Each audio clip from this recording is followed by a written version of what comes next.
I'm Mike Sullivan, and today we'll show you a simple way to chip, and it's a method that you can use for almost all of your greenside chip shots.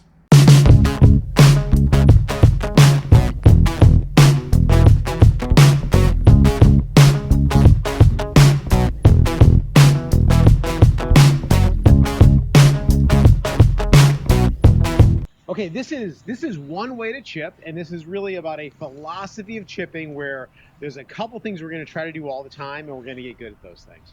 What we want to do is we want to learn how our golf ball will react on the green after landing the ball about 3 feet onto the green from the edge of the fringe. We want to consistently get the ball on the ground as soon as possible because it's actually a lot easier to learn how the ball is going to react while it's on the ground than it is flying through the air. It's also an easier shot to hit to get the ball on the green sooner rather than flying at that perfect distance. So what we're gonna do first is I'm gonna toss a couple balls here, and I'm gonna try to land them in that little circle. So this first one is gonna be simulating kind of a lofted club. So you can see that ball, once it hit the ground, it released, but it didn't go very far. Now this is going to be a less lofty club. And you can see that ball is rolling out quite a bit farther. So what does that show us? That shows us that the more loft we use, the less release we're going to get. So I'm going to try to hit some shots down to that second flag stick down there.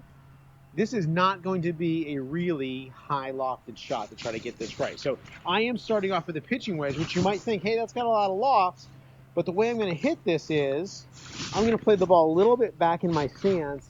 I'm going to press my hands forward a little bit. And so that's going to take some of that loft off of the club. So let's hit one and see what happens here with my pitching wedge.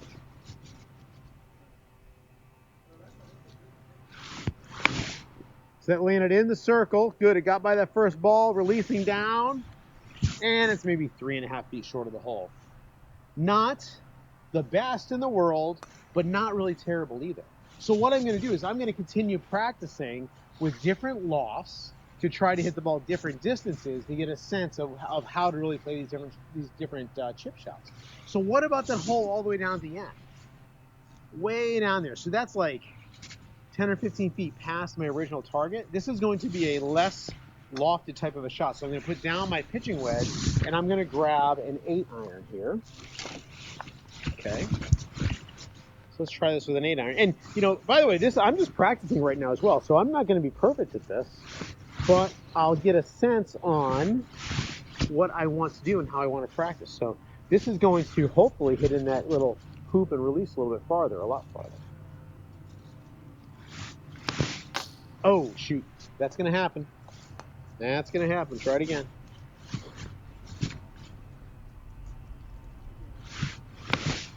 There we go. That landed in the hoop. That's clearing our golf balls. Get down that slope. Okay, that's also about 3 feet short of the hole. So if I'm within, by the way, for me, if I'm within 4 feet, I'm going to make almost all those putts. So what I'm doing is I'm teaching myself what club to use.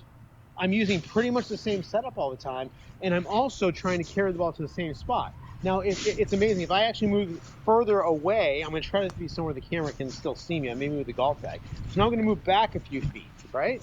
Now I'm going to move this bag so you can see what's going on here, right? This was a little last-minute decision I just made here. I'm screwing up our camera girl, Lauren, over there. So I'm going to still go to that same target back there. The ball's going to have to carry in the air a little bit farther. I got a feeling here. I'm going to go ahead and hit my 9-iron here. You know, I'm going to change my mind. I'm going to hit my pitching wedge. I'm just feeling the pitching wedge. Okay, this is how we learn these things. So I'm going to try to land in the hoop, and I want it to release down to that furthest hole. Let's see if we can do it without hitting another golf ball or anything.